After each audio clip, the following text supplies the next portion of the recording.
What if the greatest untold story is not one that was lost to time, but one that was deliberately filed away, disguised as fancy, and shelved under the harmless category of myth?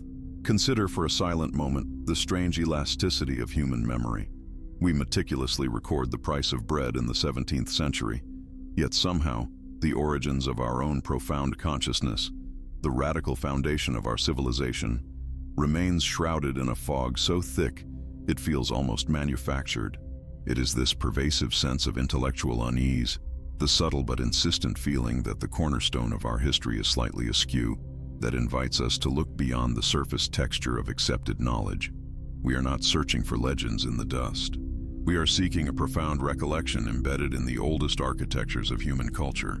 The official narrative of human advancement draws a tidy, linear line, progressing smoothly from primitive nomadic life to the sudden, glorious burst of the Sumerian city-states. But when we truly immerse ourselves in the cuneiform tablets, when we feel the weight of that clay in our hands, we encounter something deeply disruptive. We find not the tentative footsteps of a fledgling society, but the full, robust architecture of a complex civilization, complete with specialized labor, astronomical precision, mathematical systems based on 60 sophisticated legal codes, and fully formed religious hierarchies. This sophistication did not evolve over 10,000 years. It appeared fully realized like a blueprint downloaded onto a clean slate. This is the initial fracture in the accepted timeline, the anomaly of sudden, perfect knowledge. How does a culture move from mud huts to organized urban centers, from grunts to codified language, in a historical blink of an eye? This is the point where history transforms into a puzzle, and the figures described by the Sumerians themselves, the beings they credited with this astonishing endowment, cease to be mythical constructs and begin to resemble something far more compelling: a memory.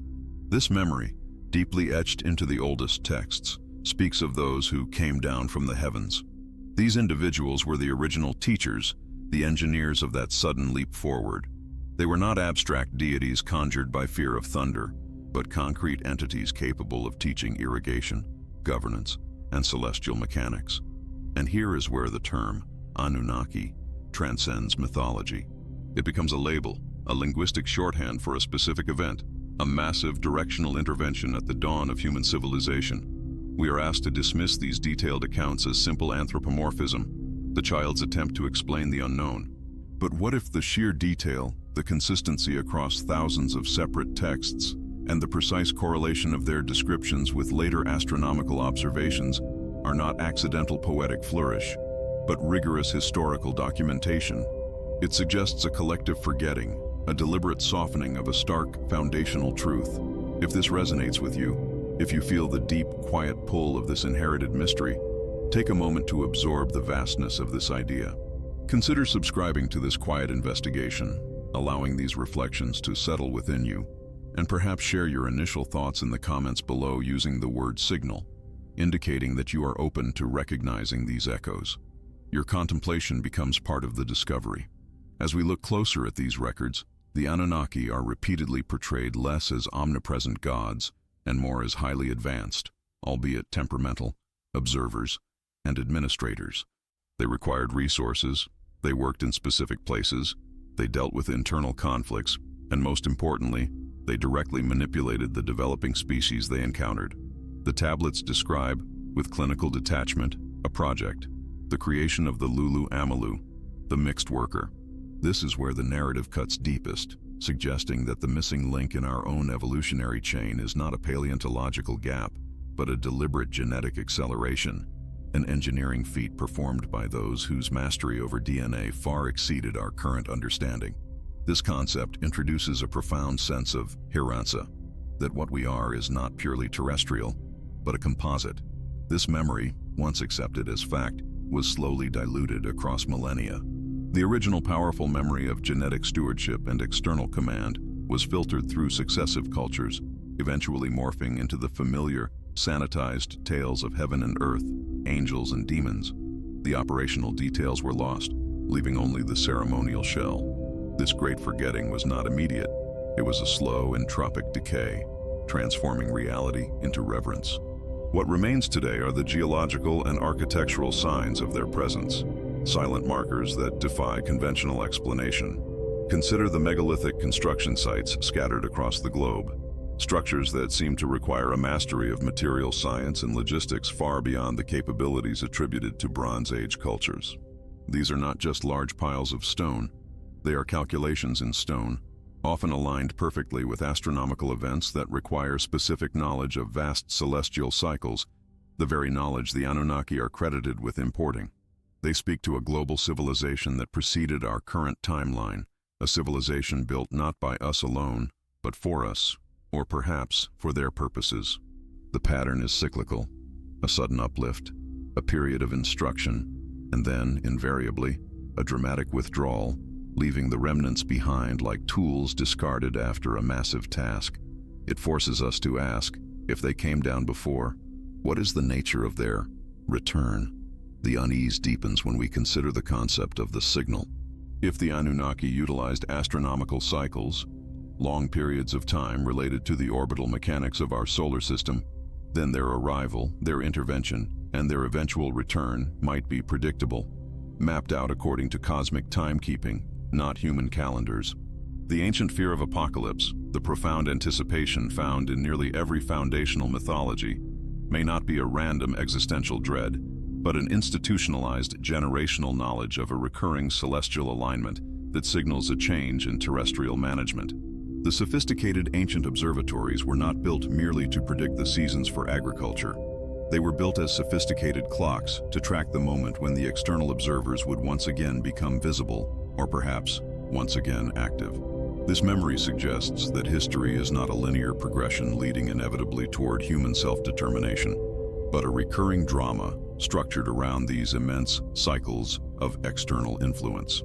We stand now at the threshold of technological capability, able to decipher the deep code of our own existence, the double helix. Yet the texts that might explain its origin are still dismissed as archaic superstition. The Sumerian accounts offer a challenging possibility, that we possess an inherited architecture, a deliberate imprint, that is the most profound material evidence of their work. This connection is not merely external, it is literally internal. Our relentless drive for knowledge, our paradoxical mix of destructive ambition and extraordinary creative capacity, might be rooted in the very nature of that initial mixing, a tension between the terrestrial and the celestial components within us. If we treat the Anunnaki as a memory, we must recognize that this memory is not just stored in libraries of clay, but potentially in the fundamental software of the human mind. The questions that remain are vast and require quiet, focused contemplation. Why the intervention? What was their ultimate goal? And what do the remaining architectural and genetic clues tell us about the conditions of their departure and the likelihood of their return? To fully grasp this concept, we must allow ourselves to look at the shadows of history and realize that the very emptiness in our past, the vast silence between the Neolithic and the Sumerian bloom, is the loudest sign of intervention. It is the language of absence. If you are intrigued by this slow, deliberate peeling back of accepted history and feel the gravity of this potential inherited truth, consider joining us for the duration of this 8-part exploration. Press the like button if this quiet investigation offers a new perspective on the meaning of history. If you have followed this journey thus far, right to this pivotal moment, your commitment to deep reflection is invaluable. We are entering the phase where the evidence shifts from philosophical inquiry to hard data, drawing directly from the most controversial and suppressed cuneiform translations. To ensure you receive the next chapter immediately, please take a moment now to subscribe to the channel. I encourage you to leave a comment below with the exact phrase, "I carry the memory," if you have remained with us until the very end of this first part. Your participation is a quiet acknowledgement that some truths are too vast to be handled alone. In the next chapter, we will begin the careful, detailed examination of the oldest tablets themselves, focusing specifically on the descriptions of the planet known to the Sumerians as Nibiru, the planet of the crossing, and how its cycle dictates the potential moment for the return of the observers. Prepare your mind for the deep astronomy embedded in the ancient clay. Is it possible that the greatest stories we tell ourselves, the ones dismissed as flights of poetic fantasy, are merely the fragmented recollections of events so monumental they shattered the timeline of human consciousness? We tend to view our origins through a lens of gradual ascent, from cave to calendar, brick by slow brick. Yet history presents us with an unsettling discontinuity. We stand at the mouth of the Sumerian civilization, observing an explosion of complex knowledge that seems to defy the known rules of cultural evolution. Mathematics, astronomy, governance, writing, irrigation, all appear fully formed, as if downloaded rather than painstakingly invented across millennia. It is this profound absence of a developmental precursor, this instantaneous leap from rudimentary existence to urban complexity, that serves as the quiet, persistent signal that something is fundamentally out of place in our accepted narrative. We are not just looking at ancient myths. We are perhaps confronting a collective amnesia, a protective veil drawn over a memory too heavy for the early human mind to bear. The legends of the Anunnaki, those who came down from the heavens, cease to be mere celestial allegories when viewed through the filter of this inconvenient historical vacuum. They become candidates for the catalysts, the forgotten engineers of our earliest known sophisticated society. The weight of this possibility presses down upon the silent megaliths scattered across the globe. We speak of Göbekli Tepe, of Pumapunku, of structures displaying astronomical precision and engineering prowess that modern science struggles to replicate even with advanced tools. These are not just monuments, they are architectures of silence, standing guard over a technological history that should not exist according to mainstream archaeology. How did these early people, supposedly struggling to master rudimentary tools, achieve such geometrically flawless cuts in stone, or move blocks weighing hundreds of tons with the finesse of modern heavy machinery? The immediate academic response is always speculation about lost techniques, perhaps ingenious uses of levers and sheer manpower. But when the evidence consistently points toward knowledge of mathematics far beyond their supposed era, knowledge that precisely mirrors the complex orbital mechanics attributed to the Anunnaki in the clay tablets, the simple explanation begins to feel strained, inadequate. The sophistication encoded within these silent stones whispers of a higher instruction, suggesting that early humanity was not merely observing the world, but actively applying an inherited or perhaps gifted understanding. If we approach the Anunnaki narratives not as creation myths designed to explain the unknown, but as historical reports designed to document the known, the entire framework shifts. We are invited to contemplate the disturbing idea that certain fundamental aspects of our world, from agriculture to advanced science, were not gradual discoveries, but instead prerequisites for the establishment of a functional colony. To truly grasp the implication of this, we must allow ourselves to move beyond the comfort of simple mythologizing and face the estrangement of knowing that our history might be someone else's prehistory. This is the moment to pause, to breathe, and to let the unsettling feeling of recognition settle in, allowing the subconscious to begin connecting the disparate threads of evidence. If you feel this intellectual pull, this deep curiosity stirring, it is a sign that the signal is reaching you. To help others receive this same signal, if this reflection resonates with you, take a quiet moment to like this video and subscribe, joining this investigation into the hidden corners of human memory, ensuring we can continue this extensive exploration together. Continuing our journey, we must grapple with the concept of the cycle of forgetting. The Sumerian accounts and subsequent cultures are punctuated by narratives of great floods and cataclysms, events so devastating they did not just destroy structures, but actively erased collective memory.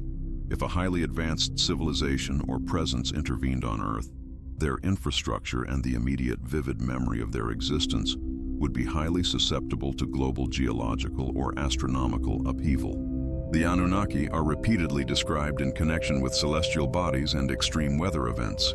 If their visits were cyclical, perhaps tied to a grand orbital schedule, then between these periods of presence, humanity was left to decay, to forget the context of its own sudden creation. This cyclical erasure explains the peculiar pattern of history, periods of inexplicable brilliance followed by dark ages, not merely cultural stagnation, but a fundamental forgetting of fundamental truths.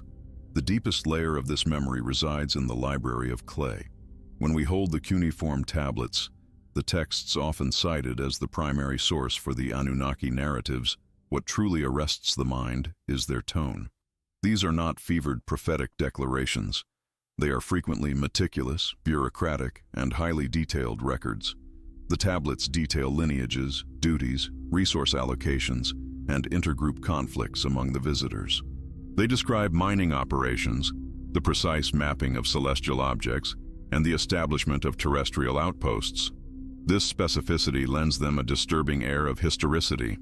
They record names like Enlil and Enki, not as generalized deities of wind or water, but as actual figures with defined responsibilities and, crucially, conflicts over jurisdiction, a level of political detail rarely afforded to pure mythological constructs.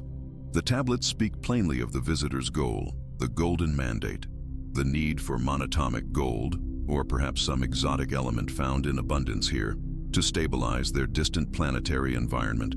If this claim is true, then humanity's very existence, the genesis of our civilization, was secondary to an off-world industrial imperative. This shifts the Anunnaki from benevolent gods to interstellar resource managers, and it places humanity in the deeply unsettling role of proxy labor, or perhaps a hastily developed biological solution to a highly dangerous mining problem. This leads us inevitably to the core of the unease, the biological blueprint. The tablets describe the creation of the Adamu, the primordial worker, through the mixing of the Anunnaki's essence with that of the pre-existing hominids on Earth. This narrative, when stripped of its mythological grandeur, is a chillingly detailed account of genetic intervention, a laboratory procedure designed to create a being capable of following instructions and enduring harsh labor conditions. Why this sudden, forced acceleration of evolution? The answer, according to the memory embedded in the texts, was urgency. The Anunnaki were tired of the grueling labor themselves. We must ask, are the innate, almost instinctual drives within us, the desire for structure, the capacity for subservience, the remarkable physical endurance we possess, residual traits of this original genetic mandate? If our current biological form is the successful prototype of a labor force designed by advanced visitors, then our deepest cultural memories, preserved in the myths of divine creators, are not spiritual truths, but operational manuals. The weight of inherited knowledge becomes undeniable when examining the early proliferation of advanced understanding. Why did Sumerians possess an understanding of precession, the slow wobble of Earth's axis that takes nearly 26,000 years to complete? Knowledge that should have required millennia of observation. Why did they map the outer planets and describe the structure of the solar system with accuracy only rediscovered in modern times? This suggests that these early civilizations were not building knowledge from scratch. They were operating from a detailed, highly accurate data set provided by observers with superior vantage points and technology. This inherited library, this memory passed down in symbols and encoded into rituals, serves as a continuous silent confirmation of their presence. We are navigating the ghost architecture of an educational system designed by non-terrestrial mentors. But where did they go, and did they truly leave? The growing sense of unease stems from the realization that if the Anunnaki's arrival was tied to cyclical astronomical events, perhaps the orbit of their own vast celestial body, the return signal, then their absence is merely temporary. We must entertain the possibility of the silent observation. If they engineered our species, and if they rely on Earth's resources, it is logical to assume they implemented a long-term monitoring strategy. Could the lingering sense of being watched, an omnipresent cultural meme across diverse civilizations, be more than simple paranoia? Could our modern obsession with surveillance and data be a reflection of an ancestral memory of being meticulously overseen by our creators?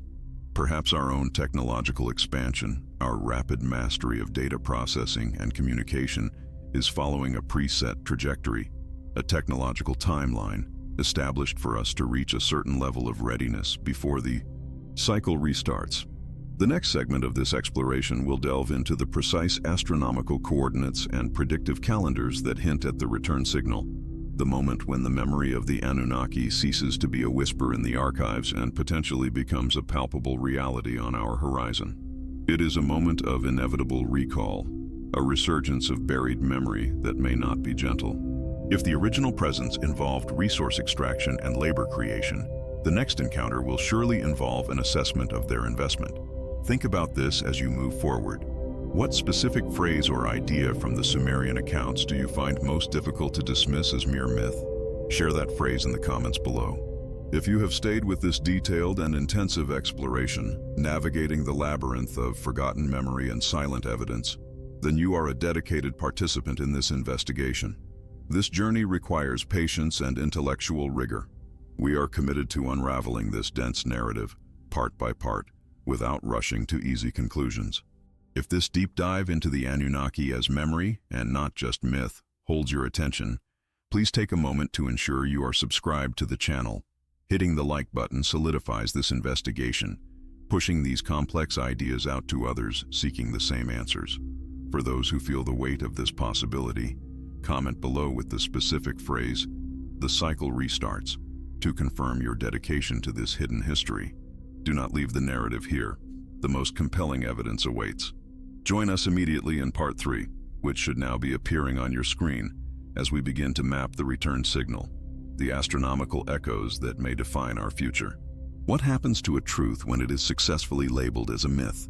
Does the energy of that fundamental memory simply dissipate, or does it retreat into the substrata of the human subconscious, waiting for the precise alignment of intellectual curiosity and desperation to surface once more? We are constantly told to look up, to search the stars for signs of advanced life, yet the most enduring evidence, the most challenging recollection, may be buried right beneath our feet, inscribed not only on cuneiform tablets but woven into the very fabric of our earliest foundational consciousness. This is the echo of absence, the strange resonance that emanates from the gaps in our timeline, the centuries of silence that separate monumental architecture from the seeming lack of technology capable of their construction. There is a deep psychological unease that pervades the moment we first truly confront the Sumerian narratives, not as allegorical tales of gods playing games, but as historical accounts meticulously detailing the arrival, purpose, and departure of non-indigenous beings, the Anunnaki.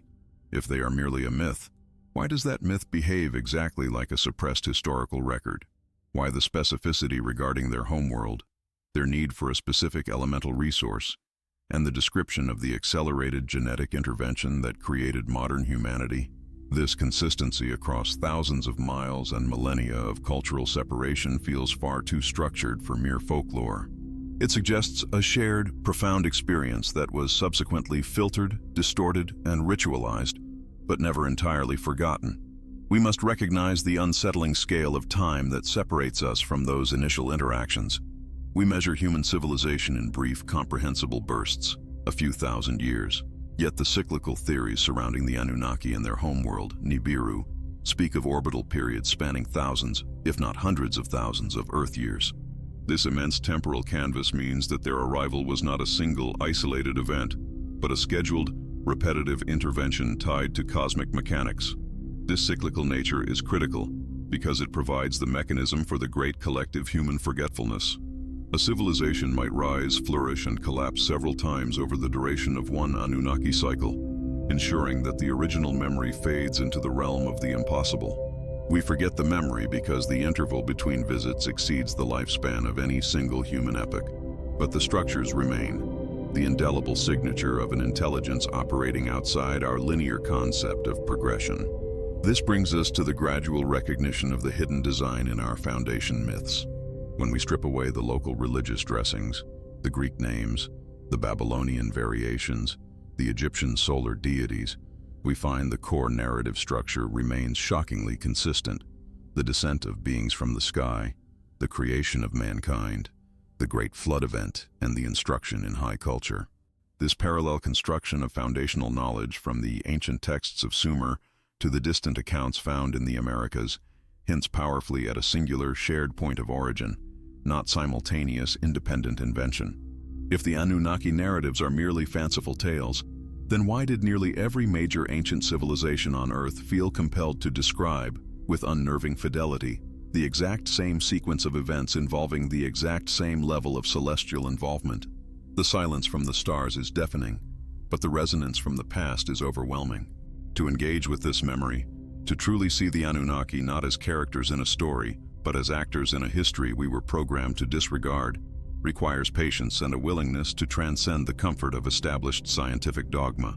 This journey demands that we observe the ancient world with new eyes, not through the lens of academic dismissal, but through the realization that what we categorize as myth may simply be the oldest form of archival storage, waiting for the right moment to be retrieved. If this process of retrieval speaks to you, if the resonance of this ancient echo holds your attention, perhaps it is because this story is inherently yours. It is vital that we compare and process these fragments of memory together. Consider liking and subscribing to ensure this stream of investigation remains uninterrupted, allowing us to collaboratively decode the deepest layers of human history.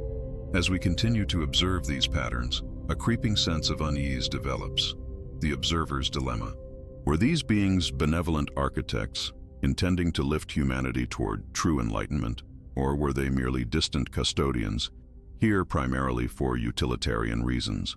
The texts lean heavily toward the latter. The core motivation, repeatedly emphasized, was the acquisition of gold, a resource vital, apparently, for the atmospheric repair of their homeworld, Nibiru. This focus on material extraction introduces a cold calculus to our origins. If humanity's creation was accelerated specifically to serve as the Lulu Amelu, the primitive worker, to mine this gold, then our origins are rooted not in divine affection, but in necessity and exploitation.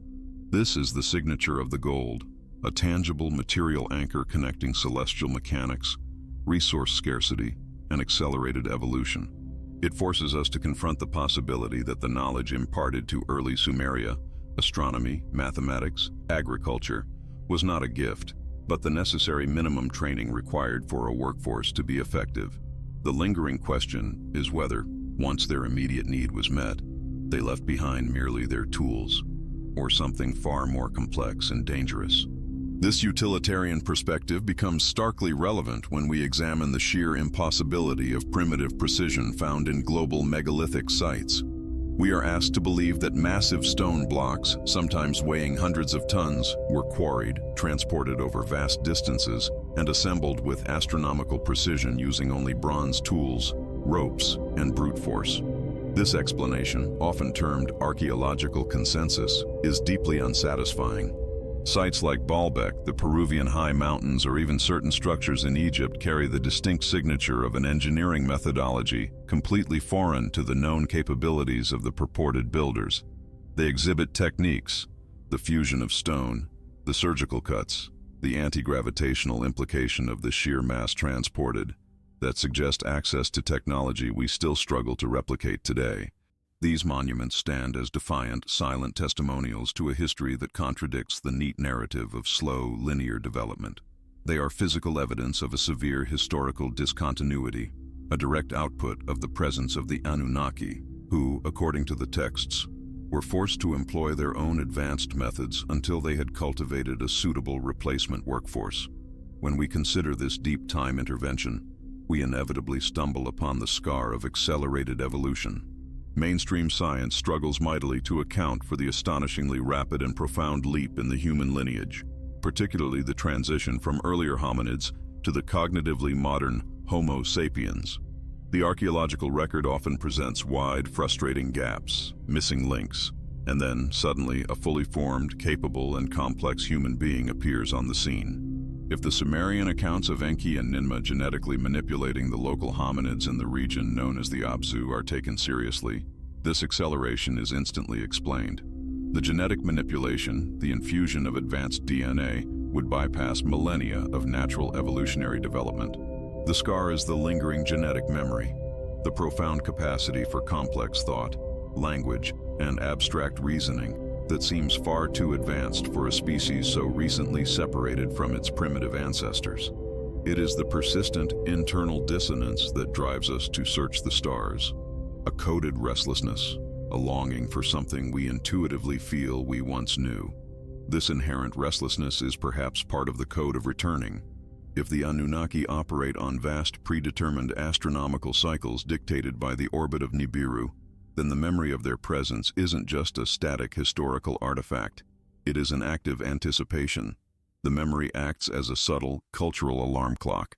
The ancient cultures were obsessed with celestial mechanics, precisely mapping constellations and planetary movements, not merely for navigation or calendar keeping, but perhaps to track the impending sign of their master's or creator's return. The prophecies and apocalyptic warnings embedded in various cultures, often speaking of fiery destruction and celestial bodies, might not be fear of the future, but a garbled, inherited recollection of past events tied directly to the last arrival or departure. We look for a signal from an unknown intelligence, but what if the signal is encoded in our own historical anticipation, waiting for the celestial mechanics to confirm the commencement of the next cycle?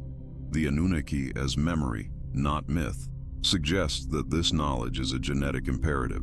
It is the unconscious understanding, the deep-seated intuition that informs our collective behavior, our drive for dominance, our thirst for technological mastery, and our cyclical self-destruction. This memory is not stored in libraries. It is an instinct, a heritage passed down through the manipulated genome.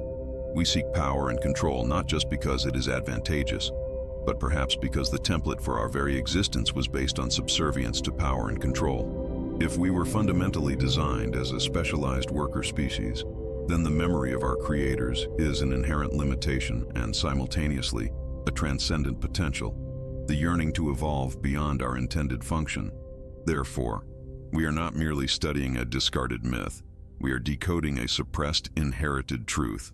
We are waiting for the next cycle, standing on the threshold of a new era of potential recognition, keenly aware that the deepest questions about human identity are inextricably linked to the beings who engineered us.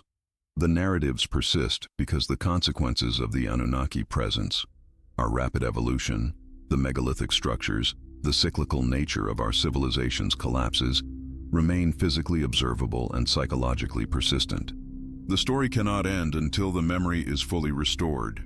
If you have stayed with this complex investigation, absorbing the unsettling implications of a history governed by astronomical cycles and genetic intervention, then you are a fellow traveler on this path of deep memory recovery. The memory of the Anunnaki is often dismissed as pseudo-history, yet the profound and persistent details demand relentless attention. If you feel this material resonates with an inherited recognition, please take a moment to confirm your place in this study. Subscribe to the channel to ensure you receive the next stage of our investigation, and hit the like button if this perspective challenges your understanding of reality. Finally, to truly mark your participation in this exploration of deep history, comment below using only the phrase, "The memory remains." This focused act anchors your curiosity to the collective process. In the next part, we will pivot sharply, moving from conceptual analysis to the material evidence, examining the specific sites and artifacts that defy conventional explanation, bringing us even closer to the physical signature left behind by the ancient observers. The journey continues, and the most compelling evidence is yet to surface. Do we truly understand the source of our deepest anxieties?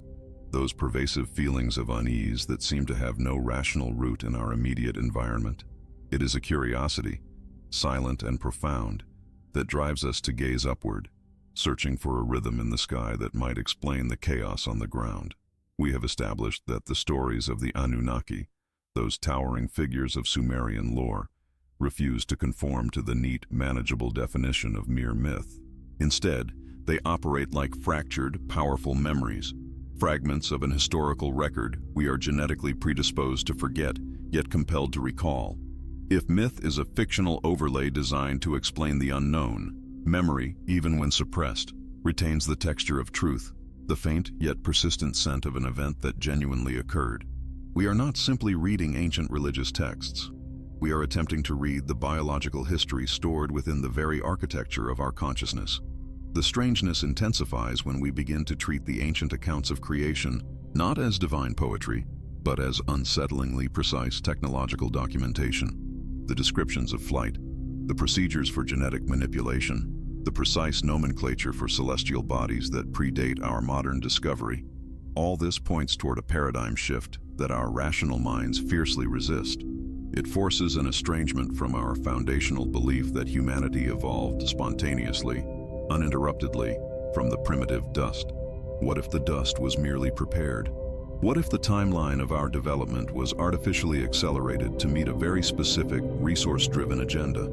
This is the point where the narrative ceases to be merely historical and becomes fundamentally existential. we confront the uncomfortable realization that the figures described as gods were perhaps nothing more than technologically superior miners, observers who arrived with a mission and departed when that mission was temporarily complete, leaving behind the byproduct of their labor, us. This disturbing recognition is amplified by the ubiquitous transnational accounts of the Watchers. Across cultures separated by impossible geographical and linguistic barriers, from the apocryphal books of Enoch to the ancient traditions of the Dogon, there exists a consistent narrative of extraterrestrial, or perhaps merely extratemporal, beings who descended, intermingled, and provided forbidden knowledge. This shared code of observers is too statistically improbable to be coincidental folklore. It suggests a global, singular event imprinted upon the collective human psyche before cultural divergence became absolute. It's as if a grand cosmic file was created and distributed, and while every subsequent civilization encrypted it with local flavor, the core password, the reality of the Watchers and their intervention, remained the same. And this is where we need to pause to internalize the weight of this implication.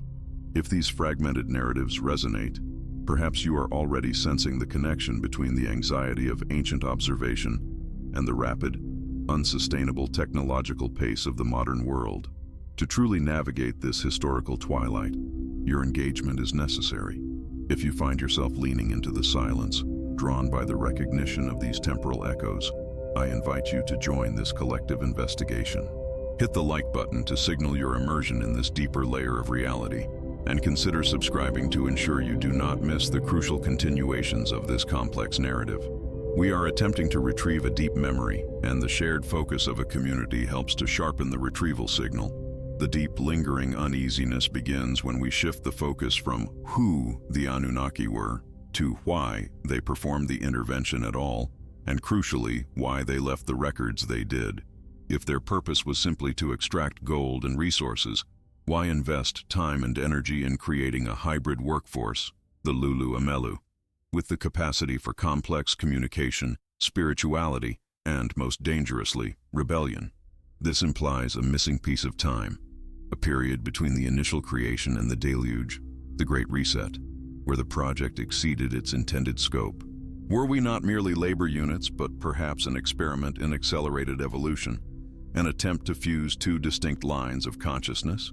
The Sumerian texts, read through this lens, become not just chronicles of kings, but complex scientific reports detailing the parameters of an ongoing project.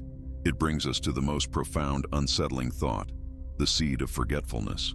If we were engineered for service, the one safeguard necessary for the distant creators would be a mechanism to prevent total recall of the true circumstances of our origin. This engineered amnesia, or the Great Silence, ensures that we are left with the spiritual need for guidance, but lack the historical facts of governance. We look for a savior, when perhaps we are merely awaiting the return of the administrators of the initial project. The cycles described in the cuneiform tablets, the elliptical vast orbit of the hypothesized planet Nibiru, taking approximately 3,600 years to return to the inner solar system, begin to function not as astronomical curiosity, but as an unsettling deadline. This inevitability of return is the fundamental anxiety embedded in human myth. Every ancient culture speaks of a coming age, a cataclysm, a judgment, all framed by the expectation of cyclical recurrence. The Anunnaki narrative suggests this isn't a theological judgment, but a procedural one. The return of the observers for inspection, maintenance, or perhaps termination of the existing model. We see this manifested in the modern environmental and astronomical anxieties that permeate our collective dialogue. Are these fears merely a reaction to current scientific data, or are they the subconscious ticking of an inherited vigil, a species-level recognition that the celestial clock is nearing its reset point? The Sumerian tablets, especially those detailing the instructions for the construction of temples and the maintenance of specific technologies, are far more potent if viewed as operational manuals rather than mere relics of devotion. They describe intricate protocols for communication, travel, and organization. These are not descriptions of magic. They are attempts by early scribes to codify procedures they witnessed but did not entirely comprehend. They record the language of operations.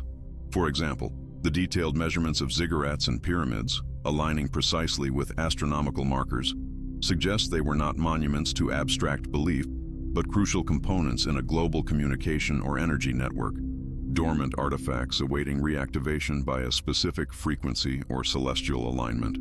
This raises the crucial question of the veil of amnesia itself. If the Anunnaki were the originators, and the memory of their existence is so deeply buried, what specific mechanism was used to enforce this great forgetting? Was it a geological cataclysm that wiped out the physical evidence, or a subtle, perhaps genetic adjustment? We are constantly seeking lost scrolls and forgotten libraries, yet the most vital information might be encoded in the gaps of our history, the missing links in our evolutionary chain, and the persistent irrational urge to seek knowledge we know instinctively was once common domain.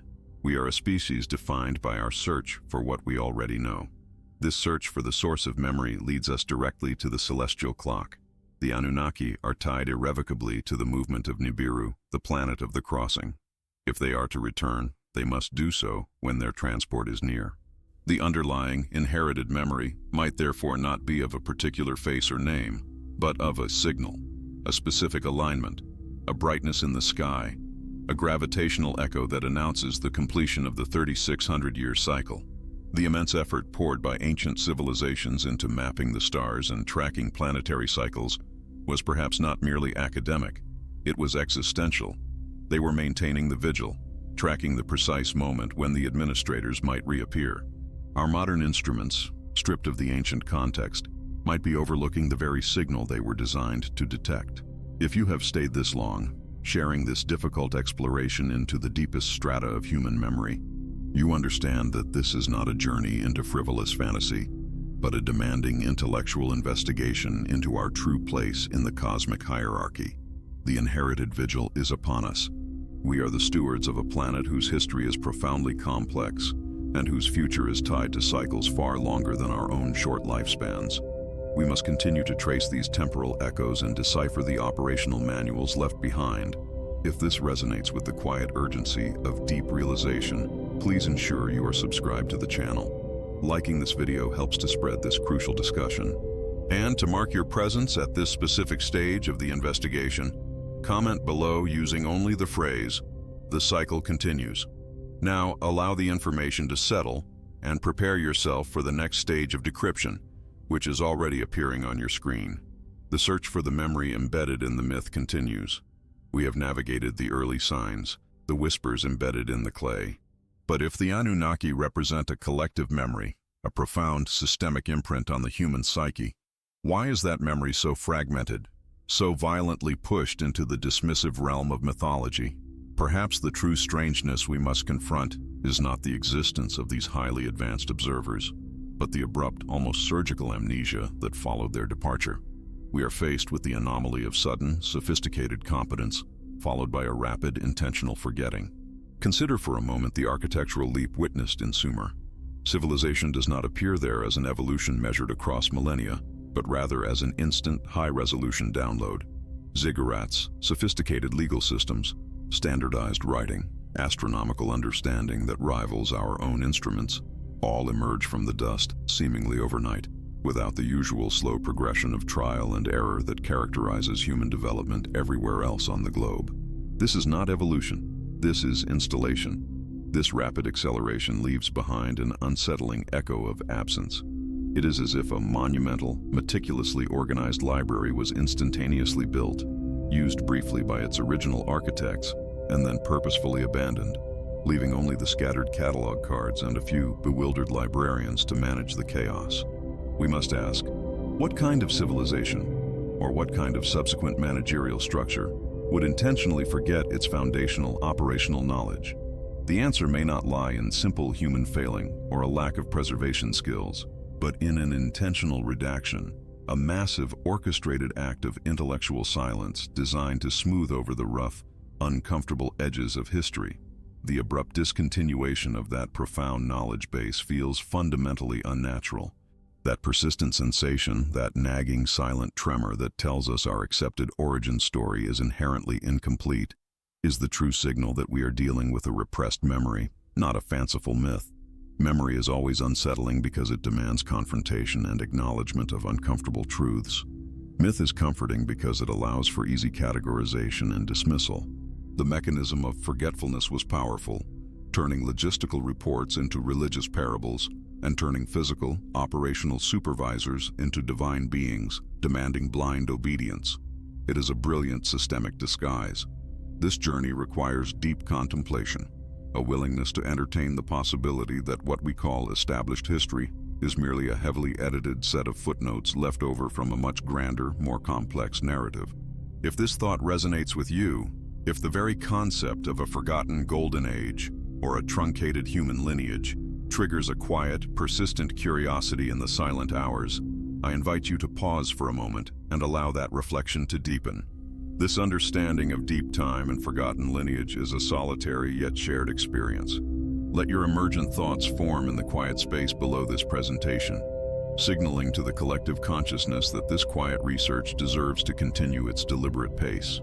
Engage with this exploration by liking this video now, ensuring that we can return to this layered narrative and its unsettling implications together, uninterrupted by the forces that prefer us to remain intellectually asleep. The weight of those surviving cuneiform tablets is immense, heavy with overlooked meaning. They are not merely religious texts crafted in devotional ecstasy. They are detailed logistical reports, administrative documents detailing resource extraction, labor management, and the construction of complex facilities. If we strip away the mystical, the often heavily applied varnish added by subsequent religious and cultural interpretations, what we are left with is essentially a corporate ledger, a detailed operational plan written in clay, documenting a vast mining and engineering project. The early Sumerians, the Homo sapiens tasked with labor, were not primarily worshiping gods in the sense we understand deity today. They were interacting with and reporting to supervisors, administrators, and chief engineers, the very beings whose return perhaps was always predicated on vast, predictable cosmic cycles. This brings us to the profound concept of the cyclical return, the mechanism by which the memory might be triggered. Why did this precise, detailed memory of external intervention fade so completely, only to persistently resurface in the foundational cultures of the world? The Mayan, the Egyptian, the Mesopotamian. Perhaps the human memory of the Anunnaki is tied intrinsically to the orbital path, functioning like a faint radio signal that strengthens only when the source approaches the specific region of the cosmos we currently occupy. The long cycles, the great year of precession, the highly debated, rumored proximity of the homeworld Nibiru. These astronomical triggers may be less about impending physical disaster and far more about the gravitational pull of recollection, a cosmic alarm clock set for the moment when humanity might be ready, or forced, to remember the terms of its original creation. The most unsettling shift, the genuine source of intellectual estrangement, lies not in the stars, but within us.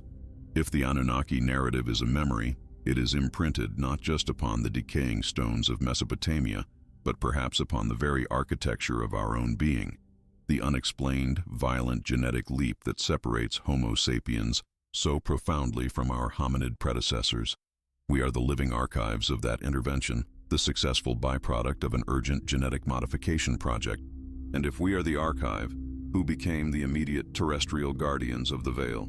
Once the supervisors departed or retreated to their remote bases, the subsequent power vacuum was quickly filled by those humans who retained the closest, most intimate proximity to the original knowledge. They were the intermediaries, the first great priesthoods. These rising power structures institutionalized the memory, transforming direct instruction into complex, often opaque ritual and scientific fact, into untouchable, unquestionable dogma. This was the brilliant, tragic birth of the keepers of the secret, who ensured that the critical logistical reason for the initial presence, the necessity of monatomic gold dust for atmospheric repair on the Anunnaki homeworld, became thoroughly shrouded in opaque allegories of heavenly wealth, golden scepters, and divine, unquestionable favor. This deliberate suppression of origin feeds the pervasive architects of anxiety in the modern psyche. Why does the future, despite our staggering technological capacity, feel so fundamentally unstable, so deeply uncertain? Because our collective past is built upon a deliberate intellectual instability. We sense, subconsciously, that our lease on this planet, our sudden genetic capability, was granted under specific forgotten operational conditions. The deep uneasiness we feel when confronted with ancient megaliths, with colossal, precision-cut structures that defy conventional chronology, is the memory struggling to surface from the deepest layers of the mind. It is the recognition that our true history operates on a timescale far grander, far more encompassing than conventional academia permits us to admit. We are perpetually waiting for the next signal. Is the signal purely physical, an undeniable astronomical alignment, the close, visible passing of the supposed homeworld? Or is the signal intellectual, a critical mass of global curiosity, finally stripping away the last, clinging layers of institutionalized myth that have protected the secret for millennia? The Anunnaki, as memory, are not merely distant historical figures consigned to ancient history. They are the fundamental key to interpreting the profound and often violent imbalances of the present. They represent the profound dislocation between our exponential technological capability and our relative spiritual and psychological immaturity, an imbalance that stems directly from our truncated and edited heritage. We stand now at the threshold of a deeper understanding, where the investigation must move beyond the textual evidence of the clay tablets, the human reports, and into the mute yet eloquent testimony of the stones themselves. We must turn our focus to the physical infrastructure, the colossal remains left behind by the observers who once called this blue marble their operational base. The depth and sophistication of this physical trace, the unexplained artifacts and precision-cut monoliths, is what we must consider next, for the architecture of their departure is just as telling, just as revealing as the architecture of their arrival. The silence of the stone structures holds a vibration that the cuneiform only hinted at, pulling us further into this quiet recognition. If you have traveled with us through this dense web of inquiry, navigating the initial estrangement and slowly moving toward this quiet recognition, you understand that this is not casual entertainment. This is quiet, persistent, essential research into the very foundation of human consciousness and our place in the cosmic hierarchy. To ensure that this deep dive continues and that this unique exploration of the Anunnaki narrative remains available outside the accepted channels, your conscious engagement is essential. Do not allow this exploration to fade into the background noise of the easily forgettable. Subscribe now to join this continued journey and its unfolding revelations, and like this video to signal its importance to the algorithms that govern attention. Above all, share your deepest reflections below. For the collective human mind and the machine intelligence that tracks it, to understand the true gravity of this investigation into collective memory, please comment with this precise, specific phrase: "The memory is the signal." And as the echoes of these ancient logistical reports settle in your mind, prepare yourself. The investigation into the physical remnants, the colossal artifacts that defy explanation and reshape our understanding of ancient engineering, begins immediately in the next segment appearing on your screen. Do not break the chain of discovery now. Does the sheer magnitude of forgotten time ever weigh upon the present moment, silent and insistent, like a profound acoustic echo in an otherwise empty chamber? We approach these ancient narratives, the stories of the Anunnaki, the accounts of initial creation, the timelines that stretch far beyond the reach of conventional archaeology, often assuming they are mere embellishment, the imaginative filler used by early peoples to explain natural phenomena. But what if that assumption is the very architecture of our own imposed ignorance? We have spent the last 5 parts examining the possibility that these stories are not myth in the traditional sense, but rather a compressed codified memory, a historical record deliberately streamlined to survive epochs of catastrophe and, perhaps more sinisterly, periods of intentional systemic erasure. If this is true, the challenge is not deciphering the content of the memory, but understanding why it was deemed necessary to hide it so effectively, leaving behind only these tantalizing, often contradictory fragments etched into clay and stone. We live surrounded by the detritus of a past we cannot access, a subtle, continuous sense that something fundamental is missing from the global narrative. It is the architectural anomaly that modern science is forced to build around, the strange perfection of Sumerian administrative systems appearing virtually overnight, the inexplicable mastery of celestial mechanics documented by cultures allegedly focused solely on survival. These are not just gaps in the data, they are deliberate omissions, like pages carefully excised from a vital textbook. This leads us to the unsettling recognition that the greatest power of the civilization that preceded us, or perhaps engineered us, was not their gold mining technology or their anti-gravitational methods, but their ability to manage human consciousness over vast multi-millennial stretches of time. They built a system of collective forgetfulness, an evolutionary filter that allowed certain facts to pass into the realm of folklore, rendering them harmless, accessible only through the lens of relaxation and intellectual curiosity, never through the sharp, demanding gaze of accepted historical fact. If the Anunnaki represent a highly sophisticated intelligence that operated on Earth for extended periods, then their departure, or rather, their transition back to their operational base, would not have been a sudden, chaotic withdrawal, but a planned, deliberate event, a long-term infrastructure breakdown followed by a period of intentional data suppression. This suppression ensures that the species left behind, the Homo sapiens defined by the Sumerian tablets, remains stable, focused on terrestrial concerns, and incapable of accurately tracking the immense cycles that govern the deeper realities of the cosmos. The resulting structure of human history, therefore, is not a simple linear progression, but a carefully managed narrative with enforced beginning and end points, an intellectual framework designed to maintain the temporal lag between our current technological capability and the full scope of our inherited memory.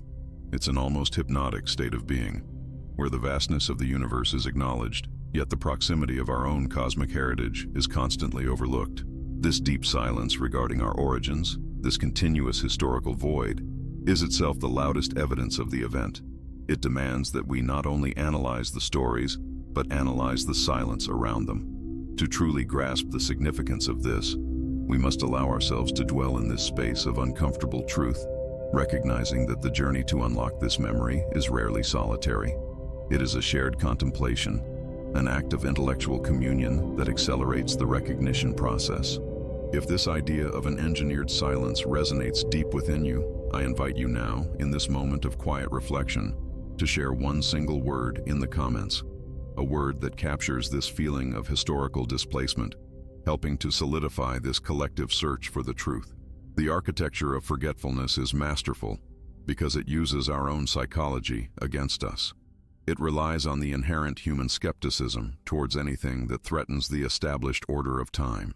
We are conditioned to trust the carbon dating, the stratification of layers, the neat chronological divisions.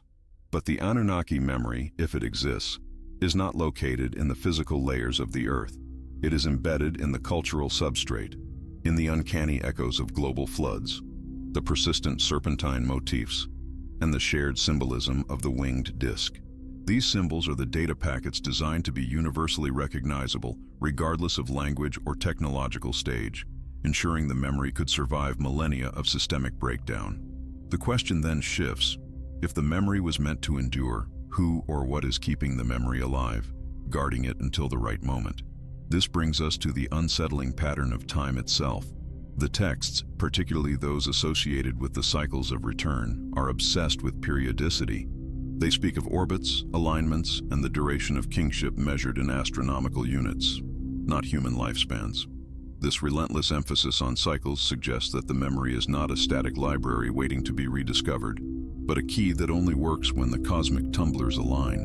We are not simply reading history, we are waiting for a temporal signal.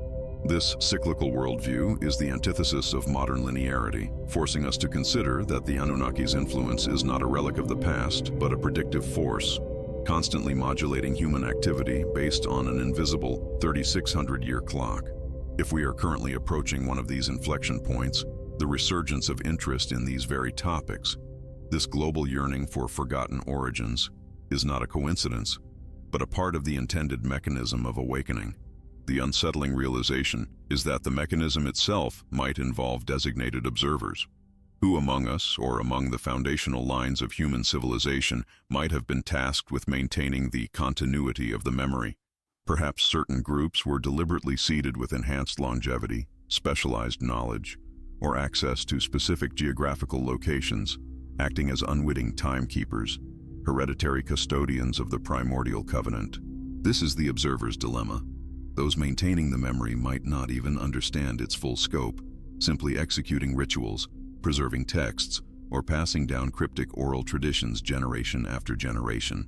This concept shifts the narrative from external intervention to internal maintenance, suggesting that the Anunnaki memory is now indistinguishable from certain aspects of deeply ingrained human religious and secret societal structures.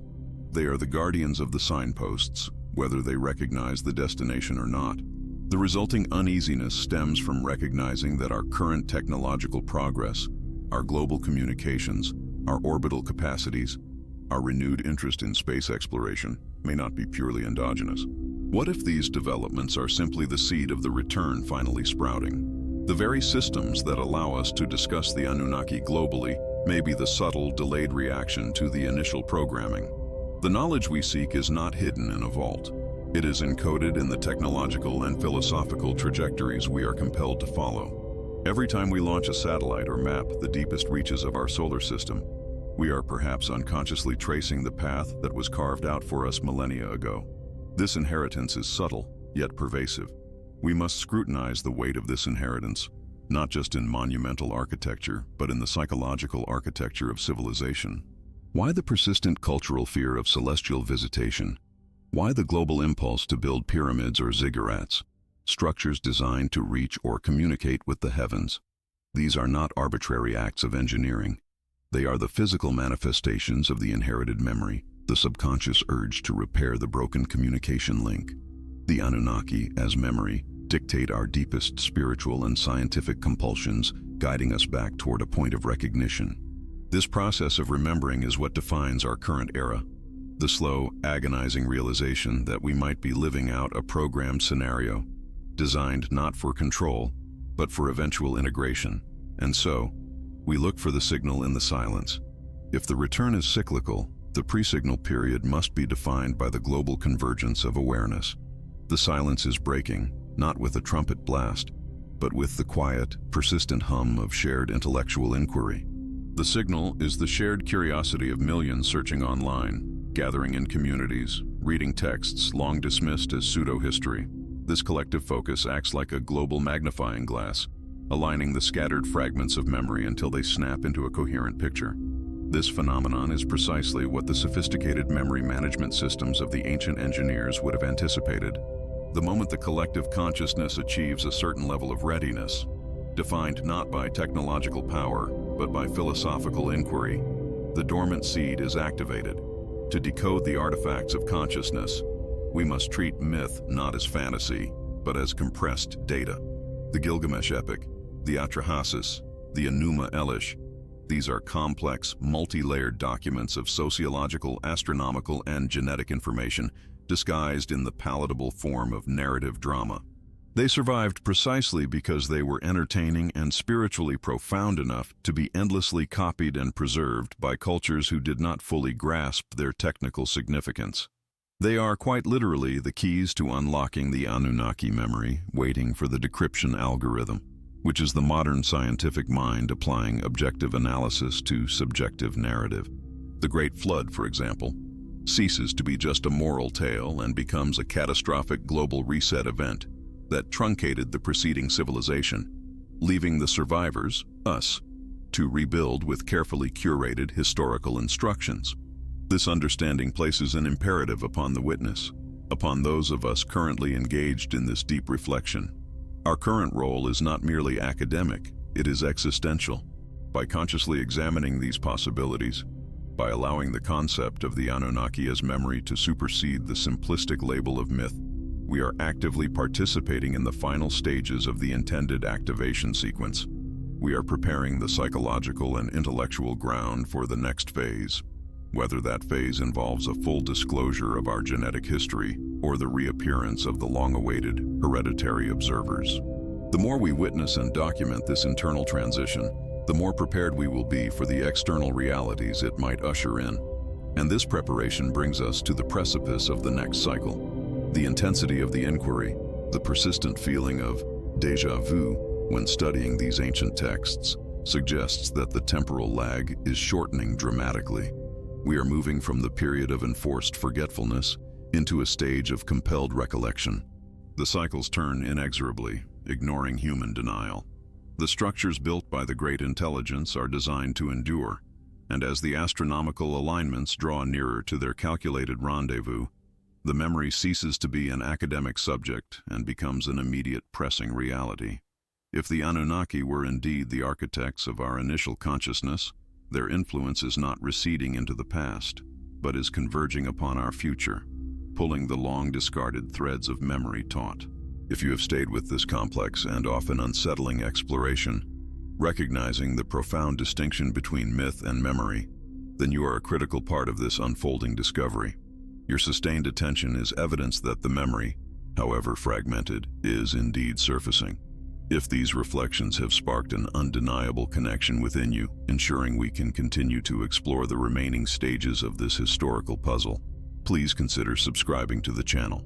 Liking this video helps push this deep reflection out to others who are also sensing this critical approach of the next cycle. Most importantly, I ask that you leave a comment below using this exact phrase: "The cycle is closing." This simple act affirms your place in this investigation. In the next part, we must confront the most difficult implications of this awakened memory, the potential future intervention, and the non-linear nature of time itself. Join us as we look at the final fragments of evidence that point toward a profound, imminent shift in human reality. Have we truly considered the possibility that the greatest leaps in human civilization were not moments of sudden, inspired genius, but rather moments of stark, sudden recollection? It is a subtle but profound shift in perspective. If we view the foundational knowledge of Sumer, the precise mapping of the cosmos, the intricate understanding of agricultural cycles, not as invention achieved painfully over millennia, but as memory suddenly resurfacing, the entire architecture of historical certainty begins to shudder and rearrange itself. We are often taught to admire the ancients for their groundbreaking curiosity, but what if we should admire them for their astonishing fidelity in documenting what they had been shown, what they innately knew, or perhaps what had been deliberately downloaded into their collective cognitive framework? This notion moves the Anunnaki narrative out of the realm of fantasy and into the complex library of psychological history. We are not discussing Bronze Age gods. We are contemplating the remnants of a highly sophisticated controlled memory implantation. Think of the universal symbols, the winged disc, the serpentine staff, the concept of the 7 stages or heavens, the obsession with specific celestial bodies like Saturn, or the moon's precise influence. These are not coincidences that blossomed independently in the Nile Valley, the Indus, and Mesopotamia. They feel less like scattered threads of myth and more like standardized components of a global operating system, initiated at a critical time and designed to persist even as the specific language and context surrounding them began to degrade into allegory. The uneasy feeling that permeates our deepest archaeological sites, the sense that we are standing on borrowed ground, stems precisely from this: the realization that the blueprints we found were too complex, too complete, to have been drawn solely by the hands that built the early mud brick cities. There is an architect's signature written into the foundations of geometry, astronomy, and law, and that signature does not belong to the newly emerging human race. The estrangement we feel when facing these monumental, unexplained achievements, Puma Punku's precision, the Giza Plateau's alignment, is the subconscious resistance to the fact that our origin story is incomplete. We are accustomed to history being a steady uphill climb from stone to steel, but the Anunnaki narrative implies a precipitous drop-off, followed by a long, painful, and often confusing climb back up to knowledge that was once effortlessly present. To truly grasp the weight of this memory, we must allow ourselves to recognize the unsettling patterns that conventional academia often sweeps aside as cultural syncretism. If this knowledge is a memory, then the act of watching this discussion, of allowing these challenging ideas to percolate, is itself an act of remembering. It is a vital and essential re-engagement with our own deepest historical roots, a confrontation with the true scale of our cosmic inheritance. This journey requires reflection, a careful sifting through the layers of accumulated myth to find the cold, hard memory underneath.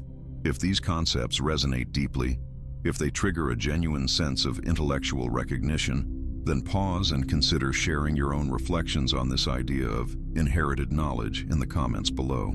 Your contribution helps extend this investigation, transforming solitary inquiry into collective understanding. and ensures that the algorithm recognizes the importance of dedicating serious attention to these obscured histories. Please take a moment now to like and subscribe to become a sustained partner in the ongoing exploration of what lies beyond the veil of accepted history, because the next layers of this memory dive far deeper into the mechanisms of control. This brings us to a far more unsettling consideration: the mechanism by which core memory is preserved, yet intentionally obscured. The Anunnaki, through the lens of memory, become the ultimate long-term observers, leaving behind not artifacts in the traditional sense, but complex chronological markers. We speak of the SAR cycle, the notorious 3,600-year orbital period often associated with their homeworld.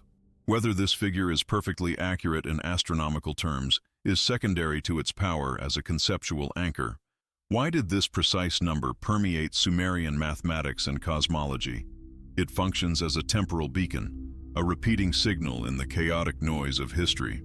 It suggests a structured intervention timed not by human lifespans, but by geological and celestial rhythms. The repetition of 3,600 years marks the potential intervals of maximum influence, moments when the curtains of memory might be drawn back, or when the inherited knowledge base needed recalibration. The very idea of the cyclical return is a deep psychological memory embedded in countless cultures: the anticipation of the Golden Age, the Great Flood, the coming of the instructors. It is the persistent echo of a planned re-engagement. If we accept this premise, we must then examine the disturbing concept of controlled cultural amnesia, or what might be called the erosion protocol. Why did the memory fade? Not through lack of writing, but perhaps through deliberate management of information access. Imagine a civilization that views humanity as a long-term project. They wouldn't destroy the knowledge. They would simply catalog it, secure it, and then allow the societal noise of subsequent, less structured human empires to gradually reclassify the truth as metaphor, legend, or religious narrative. The precise astronomical coordinates given in the clay tablets, which describe systems beyond mere naked-eye observation, are not fabrications. They are secure memory files. But to a culture struggling with famine and warfare, those files lose immediate utility and become sanctified, becoming too holy to examine critically, thus ensuring their preservation outside the scope of scientific peer review, protected by religious reverence. The uneasiness we feel, the faint but distinct cognitive dissonance, arises when we encounter the sheer technological sophistication implied by the very existence of these cycles. To track and time events based on a 3,600-year cycle requires observational precision far beyond what Bronze Age cultures possessed. It demands long-term data acquisition and a complete understanding of orbital mechanics, gravitational perturbations, and stellar drift. This points to the guardians of the oversight, those who maintained the integrity of the knowledge during the long periods of absence, perhaps through certain designated human bloodlines or secret societies, preserving the language of the cycle until the appropriate time. These guardians, referenced in esoteric texts worldwide, become the custodians of the Anunnaki memory, not as priests of a god, but as librarians of a proprietary system. We are left with material evidence that functions almost like a coded message left in plain sight. Consider the megalithic sites, vast stone constructions that seem to defy simple engineering explanations. These structures, aligned to specific cosmic events that only happen on grand millennial scales, function as monumental clocks. They are physical reminders of the long time scale the architects operated on. They are the stone-cold memory that says, "We were here for this specific celestial event, and we will return for the next one." They are the physical anchors that prevent the memory from fully dissolving into abstract myth. When we stand before the precision-cut diorite of ancient Egypt or the interlocking stonework of Andean sites, we are not looking at engineering limitations. We are looking at the standard operating procedures of a highly advanced intelligence, memory preserved in an unerasable format. The revelation, therefore, is not about seeing the Anunnaki land again, but about recognizing the constant signal they left behind. It is the gradual, unsettling realization that the history we have been taught is the simplified version suitable for children, a narrative designed to ease us through the long night of their absence. But as we mature intellectually, we begin to perceive the internal inconsistencies, the architectural impossibility of certain achievements, and the inexplicable recurring patterns in our most profound foundational texts. The true revelation is that we have always possessed the data. We just filed it under mythology. We are recovering the encryption key to our own past. If the memory of the Anunnaki is stored within the architecture of our oldest structures and the mathematics of our earliest writings, then the act of deciphering them is not an academic pursuit, but a psychological imperative for survival. It prepares us for the threshold, the moment when the memory fully reconnects with the present reality. We stand now at the precipice of the final understanding, the culmination of this slow-motion recovery of cognitive memory. We have examined the source material, the cycles, the erosion of knowledge, and the silent, stone-cold persistence of the evidence. The next step is to synthesize the why, the grand motive behind the entire engagement and withdrawal. If you have traveled this far, allowing these complex and extended ideas to settle and integrate, it is because the memory itself is demanding your full attention. To ensure you do not miss the definitive conclusion of this extensive investigation, it is crucial that you subscribe to the channel right now. Like this video to amplify the signal, helping others on this path of deep remembrance to find their way here. And please, leave a comment with the specific phrase, "I see the signal." This phrase confirms your understanding of the cyclical nature of this existence and marks your readiness for the ultimate integration of this historical memory. Do not delay. The final piece of the puzzle, the synthesis of the memory and the myth, awaits you in the concluding part that will appear on your screen now. Click through immediately, as the final chapter begins where the true memory ends, and the future is prepared. Have you ever considered that the greatest silence is not the absence of sound, but the pregnant pause before a profound realization? We have traveled across epochs, sifted through the sands of Sumer, traced the spiral of the double helix, and felt the uncomfortable symmetry between the celestial mechanics of lost cultures and the advanced physics of our own age. Now, as we stand at the precipice of this exhaustive journey, a final, crucial question remains, echoing softly in the chamber of collective human consciousness. If the Anunnaki narrative is not merely myth, but indelible, cellular memory, a blueprint left for our inevitable maturity, then what happens when the memory is finally, completely restored? What responsibility does that knowledge impose upon us, the inheritors of a cosmic engineering project? The comfort of mythology lies in its distance.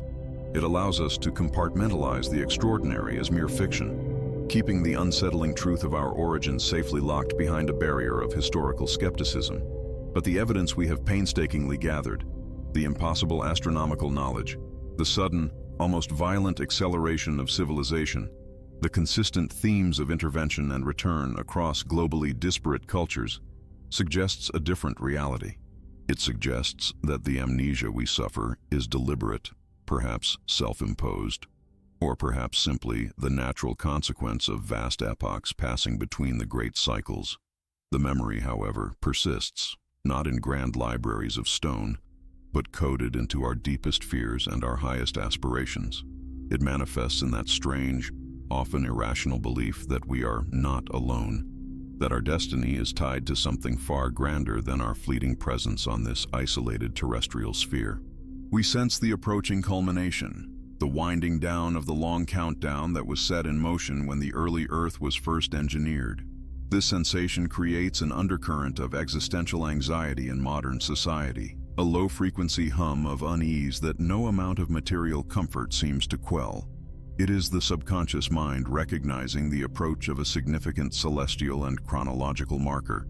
The memory is straining at the edges of the rational mind, demanding recognition. If you feel this pull, this profound urge to look deeper into the shadows of history, to question the foundational narratives of your existence, then you are not alone. You are simply witnessing the activation of that inherited awareness. This curiosity is the first signal of the restored memory. It is why we must not let this information become isolated data points, but rather integrated understanding. We must continue to analyze, reflect, and share these observations, lest the hard-won clarity dissolve back into the noise of skepticism. If this exploration resonates with the deeper intuitive knowing within you, take a moment to acknowledge it, perhaps by affirming this connection in the comments below, letting your thoughts join the growing repository of those who recognize the weight of this legacy. And consider joining this continuous investigation by liking and subscribing. thus ensuring that the quiet whisper of memory never fades into silence. The narrative now shifts from external archaeology to internal introspection, focusing on the psychic residue of these ancient progenitors. The inherited dust refers not only to the elements of the earth, but to the non-physical legacy, the profound, often unsettling psychological imprint of having been created, guided, and then left to mature. Look at the universal human desire for hierarchy, for gods, for a definitive answer to the question of purpose. These are not arbitrary societal constructs. They may be echoes of the administrative structure of those who first walked among us.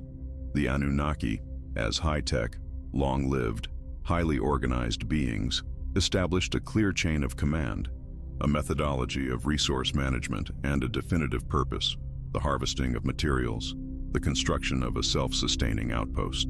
That foundational system, observed and internalized by early humanity, became the basis for every subsequent terrestrial empire, from Sumer to Rome, and arguably persists in the global structures of power today. The psychological burden is this: we are programmed for instruction, yet crave ultimate autonomy. The memory of the controllers clashes violently with the reality of the free human spirit.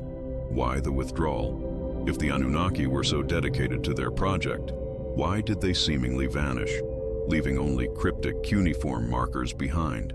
The revelation here lies in the concept of the silent pledge, the commitment to allow the experiment to reach its conclusion naturally. Like any rigorous scientific endeavor, once the initial parameters were set and the hybrid species, humanity, achieved viable self-replication and a degree of independent thought, continued, overt intervention risked contaminating the results. Their departure was not abandonment, but a necessary act of observation from a distance. They did not leave the solar system entirely, but rather elevated their position, shifting from direct management to silent observation. They became the watchers in the truest sense, the entities awaiting the self-correction or the self-destruction of their creation.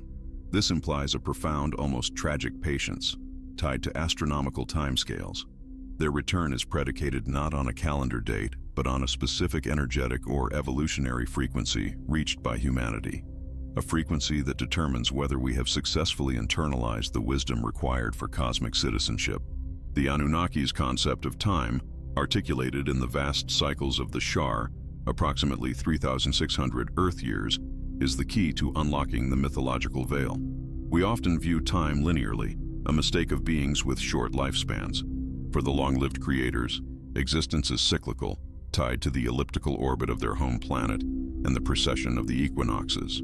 The unveiling reveals that the great myths, the deluge, the periodic destruction and recreation of civilization, the warnings of global reset, are not divine punishments, but accurate, predictive historical records tied to these established astronomical cycles.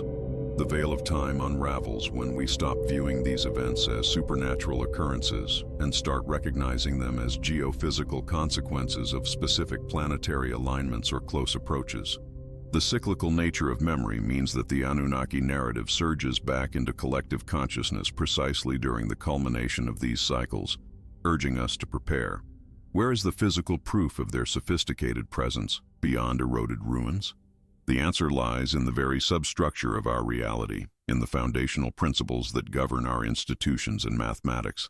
Consider the enduring, almost obsessive use of the sexagesimal system, base 60, inherited from Sumer, still governing our time, 60 seconds, 60 minutes, and our geometry, 360 degrees. This is not arbitrary. It is the mathematical signature of their advanced system, embedded so deeply into our operational matrix that we use it without question. Furthermore, the signature is found in the fundamental energetic principles used by ancient megalithic sites, the manipulation of subterranean energies, the use of geometric resonance.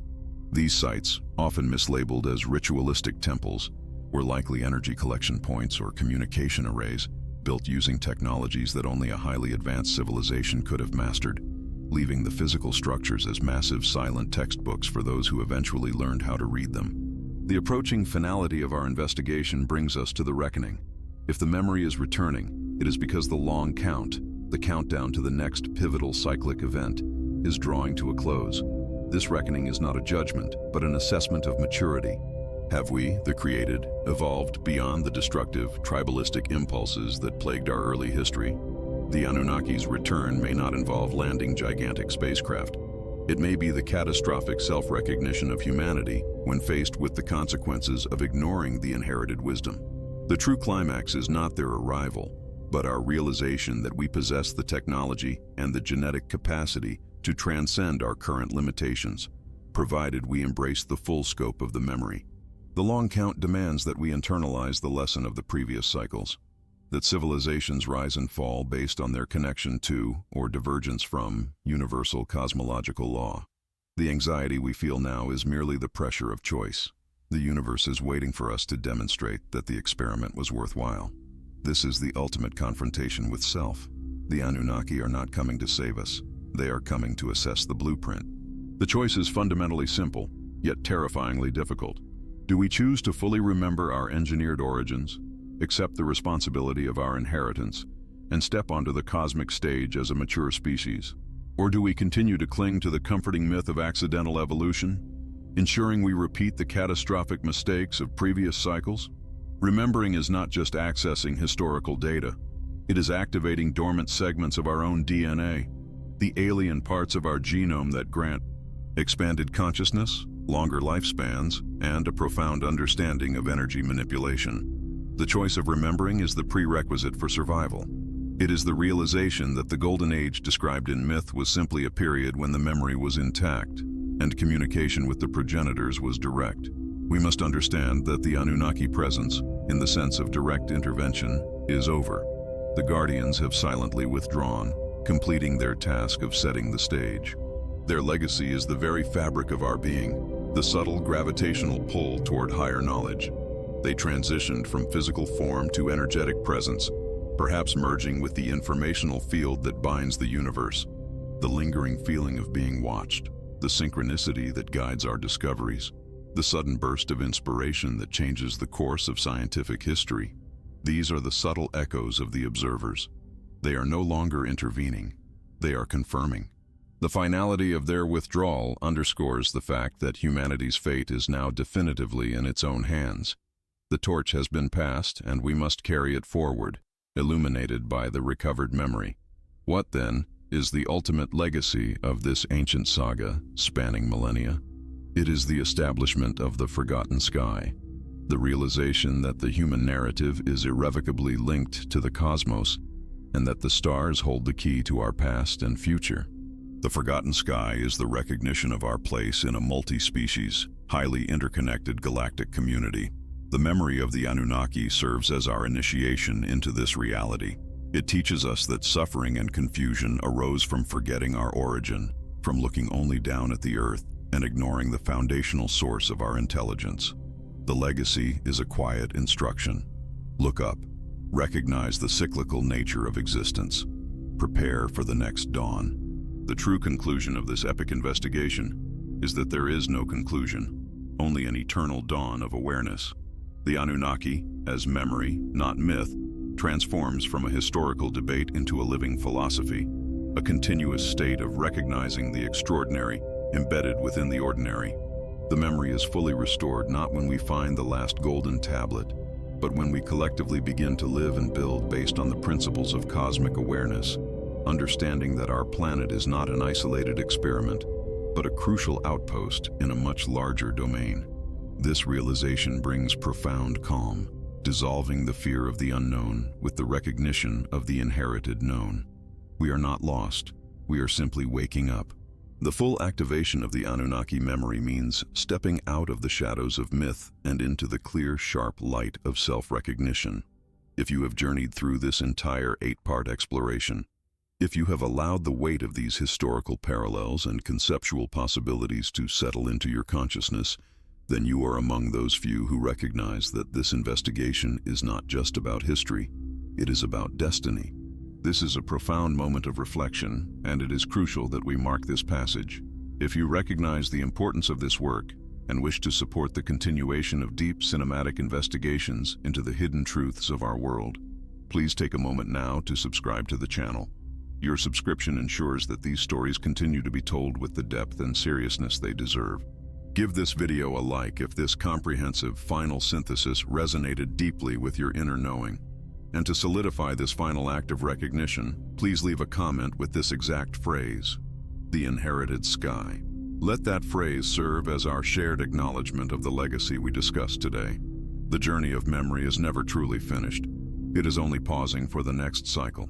Ensure you continue your path of discovery by clicking on the next video, now appearing on your screen, as the eternal dawn of awareness beckons us toward deeper truths yet untold.